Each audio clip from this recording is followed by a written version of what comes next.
하고 일어나는 일에서부터 여러분 살아가는 모든 순간에 하나님의 다스림이 함께 하셔서 세상과 다른 하나님의 평화와 또 안식을 늘 누리며 살아가시기를 우리 주님의 이름으로 축원합니다. 사람이 살면서 경험을 하게 되고 그 경험이 축적이 되면 그 사람의 지혜가 됩니다. 경험은 생존을 위해서 매우 중요한 역할을 합니다. 위기에 살아남을 수 있는 방법이 바로 그 경험을 통해서 체득이 되고 또 세대를 넘어서 전달되어집니다. 그래서 그 경험은 그 사람의 능력이 되고 나아가 권력이 됩니다. 우리들 가운데에서 어떤 경험을 많이 가진 사람이 있다고 한다면 모두가 다 그 사람을 앞장 세우고 그 사람의 인도를 따릅니다. 많은 경험을 한 사람의 그 통찰은 인정을 받아 마땅하고 또 우리는 그런 경험을 매우 존중합니다. 그런데 이 경험도 그 자체로 가지게 되는 어떤 한계점이 분명히 있습니다. 경험이라고 하는 것은 미지의 세계, 아직 내가 접해보지 못한 세계와 공존할 수가 없습니다. 일단 우리가 뭔가를 경험하고 나면은 그 세계는 이제 모르는 세계가 아니라 이미 내 안에서 정복되어진 세계고 또 내가 얼마든지 통제할 수 있는 그런 세상으로 여겨지게 됩니다. 그러나 사람의 경험이라고 하는 것이 너무나도 미천한 것이어서 때로는 선입관의 덫에 사로잡히기가 매우 쉽습니다. 한번 경험했다고 해서 함부로 판단할 뿐만 아니라 새로운 세계에 대한 문을 닫아버리게 되는 겁니다. 경험해봐서 다 알고 있다 이렇게 주장하는 사람은 다른 새로운 것을 받아들이지 않는 매우 배타적인 태도를 가진 사람이라고 할 수 있습니다. 경험에 의존하는 사람은 새로운 변화에 대해서 제대로 대응할 수가 없습니다. 지금 이 현재를 살아가는 자기의 그 삶의 태도가 과거의 경험에 의해서 빚어지는 그런 사람은 미래를 살아내지 못하는 겁니다. 신앙의 세계는 이 경험을 바탕으로 하고 있는 것이 아닙니다. 우리가 믿음의 선조들을 나열하면서 그 인생을 대단하게 생각하고 있지만은 그것은 그 선조들이 경험했던 그 인생의 신비로 그 세계를 말하고자 하는 것이지 그 사람들의 방법은 그들의 세계관 그 자체에 오늘도 똑같이 의지하면서 살려고 하는 것이 결코 아닙니다. 예전에 그랬으니까 이번에도 역시 그럴 것이다. 이런 생각은 하나님의 일에 대해서는 조금도 통하지 않습니다. 여리고성을 정복했던 이스라엘이 작고 약한 이 아이성 사람들에게 대패했던 것도 바로 경험에 의지했기 때문이었습니다. 신앙이라고 하는 것은 사람들의 경험이 말해주지 않는 우리가 알지 못하는 신비로운 세상, 새로운 세상이 있다고 하는 그 사실에 마음을 열어놓는 것입니다. 하나님의 전능하심에 대하여서 깊이 신뢰하는 그 믿음은 곧 하나님께서 이루실 내가 알지 못하는 새로운 일에 대해서 인정하고 그래서 그것을 기대하고 그 일이 이루어지기를 인내하면서 기다리는 것입니다. 그렇기 때문에 신앙이라고 하는 것, 믿음이라고 하는 것은 내가 경험해봐서 안전하다 하고 생각하는 그런 판단 대신에 우리는 그저 위태롭고 불안해 보이는 그런 하나님의 세계를 붙잡는 것입니다.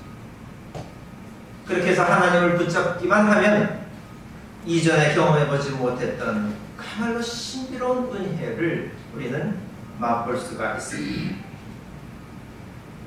믿음으로 여는 세상은 틀림없이 어제와는 전혀 다른 세상일 것입니다.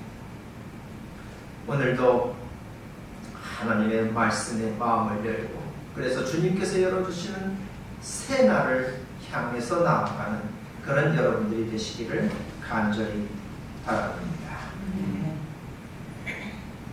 이사야가 포도원의 노래를 들려주었습니다. 어떤 사람이 기름진 언덕에다가 포도원을 가꾸었습니다. 좋은 포도를 거둘 요량으로 땅을 일구고 돌을 다 골라내었습니다. 또 거기에다가 망대를 세워서 포도원을 지키면서 장차 열릴 포도를 가지고 포도주를 짤 틀까지 다 만들어 놓았습니다. 그런데 그 기대와는 달리 포도나무는 그 좋은 환경 속에서 극상품 포도를 맺은 것이 아니라 들포도를 맺고 말았습니다. 농부는 자기가 할 수 있는 모든 일을 다 했음에도 불구하고 이 들포도를 맺은 포도나무에 대하여 매우 실망했습니다. 이 농부에게 있어서 이 포도나무는 더 이상 희망을 가질 수 없는 그런 존재가 되어버렸습니다. 농부는 이제 가지를 치는 일이나 북을 돋우는 그런 일을 하지 않을 것입니다. 그 밭에 잡초가 나고 가시나무가 자라도 뽑아내지 않을 것입니다. 하늘에서 비가 내리기를 바라지도 않을 것입니다. 농부는 이 포도원을 아낌없이 버리고 말 것입니다.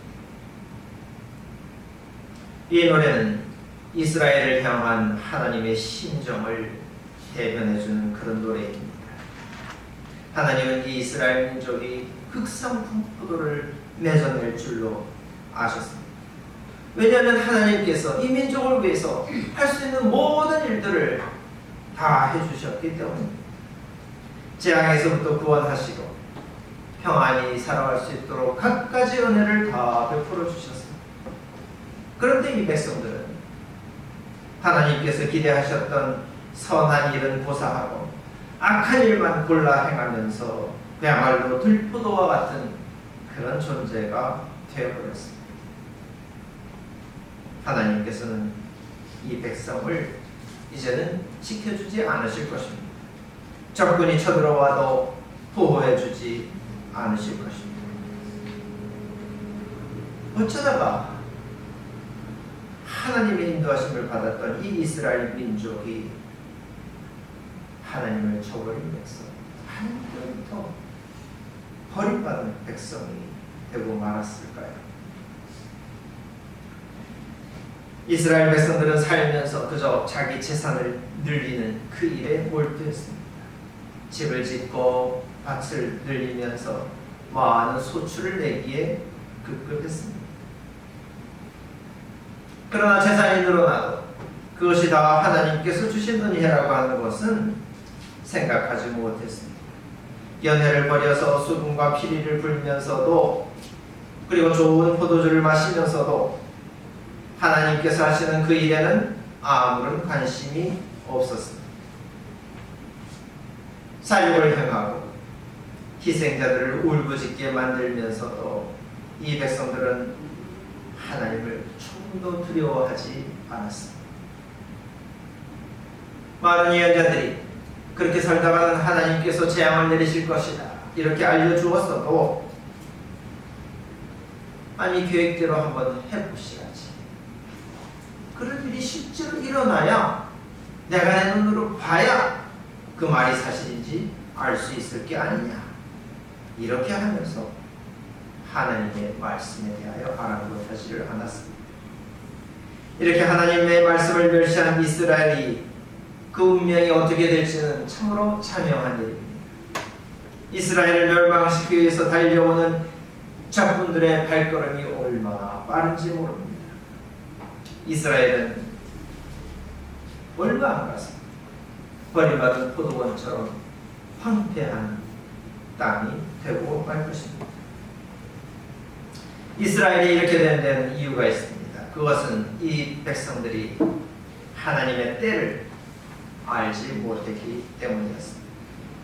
하나님의 말씀이 자기들의 기대대로 곧장 실현되지 않고 지연되었기 때문에 사람들은 그 경고가 그저 엄포에 불과한 줄로 생각했습니다. 자기들이 불의한 일을 행할 때마다 당장 그때에 상응하는 재앙들이 일어났더라고 한다면 아마도 달랐을 것입니다. 마치 전기 자극을 피하는 그런 실험실의 쥐들처럼 조심스럽게 굴었을 것입니다. 그런데 잘못을 행해도 아무 일도 일어나지 않는다, 이렇게 생각한 사람들은 이 하나님의 경고를 외면했습니다. 심지어 악인이 잘되고 대를 이어서 형통하게 살아가는 것을 보면서 이 백성들은 아예 하나님을 인정하지 않게까지 되어버렸습니다. 이것은 바로 자기들의 경험을 따라서 살아가는 그런 사람들의 모습입니다. 이런 사람들에게는 하나님의 말씀이 반드시 성취될 것이다 하는 이 약속에 대한 믿음이 없습니다. 그러니 하나님을 두려워하고 섬기는 그런 마음조차도 없습니다. 사람들이 왜 우상을 찾습니까? 자기 눈에 보이는 것을 신뢰하기 때문에 그렇습니다. 남들이 잘 되는 것을 보면은 저기에 길이 있나 보다 하면서 착각을 하는 겁니다. 부동산을 찾아서 이리 몰리고 저리 몰리고 합니다. 주식이 좋다, 코인이 좋다 하면서 투기에 빠집니다. 어떤 직업을 가질까? 의사가 좋겠구나 하면서 모두가 다 의사가 되겠다고 합니다. 미국이 부자 나라처럼 보이니까 자녀들을 다 미국 사람 만들겠다고 합니다. 이런 일들은 다 믿음이 없어서 생겨난 일들입니다. 믿음이 무엇입니까? 믿음은 바라는 것들의 확신이요 보이지 않는 것들의 증거라고 성경 말씀은 전해주고 있습니다. 지나가는 것을 의지해서 다시 한번 구현해내는 그것이 믿음이 아닙니다. 믿음은 언제든지 내일을 바라보는 것입니다. 믿음은 내일의 소망이 빚어낸 오늘을 살아가는 것입니다. 해방을 경험해보지 못한 사람들이 미래의 일을 그 찬란한 날을 꿈꾸면서 살아갈 때에 그때에 마침내 그 꿈은 현실이 되어지는 것입니다. 통일을 경험해보지 못한 사람들이 그 평화로운 날을 꿈꾸면서 살아갈 때에 그 꿈은 하나님의 손에 의해서 성취되어지는 것입니다. 믿음이 없는 사람은 꿈꿀 수가 없습니다. 꿈꾸지 못하는 사람은 그 아름다운 날을 오늘 살아내지를 못하는 것입니다. 예수님께서 나는 세상에다가 불을 지르러 왔다 이렇게 말씀하셨습니다. 예수님께서 지르고자 하셨던 그 불은 바로 성령의 불입니다. 하나님을 알고 그래서 하나님을 절대적으로 신뢰하는 믿음의 불입니다. 경험의 우상을 걷어내고 하나님께서 행하실 그 일을 하나님과 같은 마음으로 꿈꾸는 그런 소망의 불입니다. 하나님이 전능하신 분이시다. 전능하신 하나님의 그 능력을 신뢰하는 사람이 무슨 일인들 꿈꾸지 못하겠습니다. 그래서 믿음이 있는 사람은 그 인생이 활활 타오르는 불길같이 참으로 뜨겁고 열정적으로 그렇게 살아갈 수 있는 겁니다. 아무도 그의 길을 막을 수가 없습니다. 내가 살아봐서 아는데 그렇게 하면 안 돼. 이런 조언은 믿음이 있는 사람에게는 그야말로 휴지 조각과도 같은 것입니다. 믿음으로 사는 인생은 아무도 살아보지 못한 그 나라를 향해서 지금 나아가고 있기 때문입니다. 이와 같은 믿음의 처음이요 마지막이신 예수님은 그 소망을 향해서 나아가는 길에 십자가의 고통을 다 참아내셨습니다. 십자가의 부끄러움도 참으셨습니다. 예수님께서 무슨 힘으로 그 부끄러움을 이겨내셨습니까? 예수님께서는 자기 앞에 놓여 있는 그 기쁨을 내다보셨다. 성경은 말씀하고 있습니다. 그래서 바로 그 믿음대로 부활하셨고 그 믿음대로 하나님의 보좌 그 영광스러운 자리에 그 우편에 앉게 되셨습니다. 믿음은 뒤돌아보는 것이 아닙니다. 믿음은 내다보는 것입니다. 하나님의 약속을 신뢰하고 그 성취를 기다리는 것입니다. 그렇기 때문에 이 확신이 있는 사람은, 이 믿음이 있는 사람은 지금 일어나는 이 현상에 대해서 조금도 그 마음이 흔들리지 않습니다. 남들이 조롱해도 조금도 부끄러워하지 않습니다. 왜냐하면 지금 이 현실이 끝이 아니라고 하는 사실을 너무나도 잘 알고 있기 때문입니다. 시련이 닥쳐도 굴하지 않습니다. 하나님의 말씀이 그야말로 진리이고 정의이고 옳은 일이라고 하는 것을 잘 알고 있기 때문에 그 길을 꿋꿋하게 나아가는 것입니다. 주님의 발자취를 따르는 그런 사람들이 왜 세상 사람들이 가리키는 저 허무한 곳을 향해서 발걸음을 돌려 나아가겠습니다. 믿음이 있는 사람은 하나님이 계신 그곳을 절대로 떠나지 않습니다. 배신하지 않습니다. 하나님께서 계신 바로 그곳을 향해서 끝까지 나아가는 것입니다. 믿음의 조상들이 어떻게 살아왔는지를 여러분 보십시오. 그들은 나그네처럼 살았다 하였습니다. 학대를 받으면서도 양과 염소의 가죽을 입고 떠돌았습니다. 고문을 당하면서도 구태여 노연하기를 바라지 않았습니다. 왜냐하면 더 좋은 부활의 삶을 얻고자 했기 때문입니다.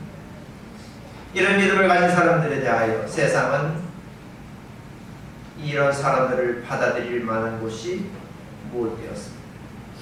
왜냐하면 그들은 현실에 안주하는 사람들이 아니라 하나님께서 세워두신 더 좋은 계획을 바라면서 미래를 살아가는 사람들이었기 때문입니다. 그렇기 때문에 이 믿음으로 사는 사람들은 홍해를 마른 땅을 지나가듯이 그렇게 건너갈 수가 있었습니다. 믿음으로 보는 그 눈에는 일렁거리는 저 물결이 보이지 않았습니다. 오히려 하나님께서 받쳐주시는 그 밑에 있는 든든한 땅이 보일 뿐이었습니다. 그러므로 경험을 의지하지 말고 이제 하나님을 의지하십시오. 하나님을 믿는 그 믿음으로 나아가는 길에는 하나님께서 펼쳐주시는 신비로운 역사가 여러분 앞에 놓여지게 될 것입니다. 말씀을 맺으려 합니다. 하나님께서 말로 다 할 수 없는 참 좋은 복들을 많이 내려주셨는데 어찌하여 극상품 포도가 아니라 쓸모없는 들포도가 열렸을까요? 어째서 창고를 더 크게 지을 생각은 하면서 그 가진 것을 가지고 베풀고 나눌 생각은 하지 못하는 것입니다. 어째서 우리 주변에 상처 입은 사람들을 보면서 저들에게 선한 이웃이 되어주지는 못하고 오히려 그 상처에 초를 부으려고 합니다. 어째서 주님께서 주신 그 선한 본성을 망가뜨리고 이 마음속에 악독과 원망을 품고서 그렇게 살아가겠습니다. 내가 알고 있는 것이 진리입니까? 내가 경험한 것이 전부입니까? 결코 그렇지 않습니다. 내가 지나왔던 그 길로 돌아갈 것이 아니라 하나님의 세계로 여러분 나아가십시오. 하나님의 그 신비로운 능력을 믿으십시오. 그러면 자기 인생의 가치와 자기 삶의 차원과 또 현실을 견뎌내는 그 능력이 이전과는 완전히 달라지게 될 것입니다. 여러분, 때를 잘 분간하십시오. 진노의 칼날이 목전에 놓여 있다는 것을 모르고 여전히 안일하게 살아간다고 한다면 누구든지 멸망을 피할 수 없습니다. 믿음의 눈을 감고 그저 이 현실에 매몰되어서 살면 하나님 나라의 그 신비로운 기쁨은 절대로 맛볼 수가 없습니다. 소망이 없는 인생, 이미 그 생명을 잃은 것과 마찬가지입니다. 그러므로 오직 믿음으로 나아가서 이 세상 사람들이 맺지 못하는 그야말로 향기롭고 아름다운 흑상 포도를 많이 맺어냅니다. 하나님께서 펼쳐주시는 그 신비로운 세상, 그 아름다운 세상을 오늘 누리면서 살아가는 그런 여러분들의 삶이 되어지기를 간절히 축원합니다. 기도하겠습니다. 자비로우신 하나님, 은혜를 감사드립니다. 우리가 현실에 안주하지 아니하고 어떤 고단한 상황이 펼쳐진다 할지라도 우리는 주님의 그 약속의 미래를 내다보면서 새로운 차원의 삶으로 나아갈 수 있도록 인도하여 주신 것을 감사드립니다. 우리는 뒤돌아보아 소금기둥처럼 되어지는 어리석은 존재가 아니라 주님의 약속을 신뢰하고 홍해를 마른 땅같이 건너가는 믿음의 자녀들이 되어지기를 간절히 소원합니다. 그리하여 믿음으로 달려가는 그 형주가 마침내 주님 계신 그곳까지 다 다다라서 참으로 주님께서 베풀어 주시는 신비로운 삶의 기쁨과 평화를 다 누리며 살게 하여 주시옵소서. 예수 그리스도 이름으로 기도하옵나이다. 아멘. 사도신경으로 우리의 신앙을 고백하겠습니다. 전능하사 천지를 만드신 하나님 아버지를 내가 믿사오니 그 외아들 우리 주 예수 그리스도를 믿사오니 이는 성령으로 잉태하사 동정녀 마리아에게 나시고 본디오 빌라도에게 고난을 받으사 십자가에 못 박혀 죽으시고 장사한 뒤 사흘 만에 죽은 자 가운데서 다시 살아나시며 하늘에 오르사 전능하신 하나님 우편에 앉아 계시다가 저리로서 산 자와 죽은 자를 심판하러 오시리라. 성령을 믿사오며 거룩한 공회와 성도가 서로 교통하는 것과 죄를 사하여 주시는 것과 몸이 다시 사는 것과 영원히 사는 것을 믿사옵나이다.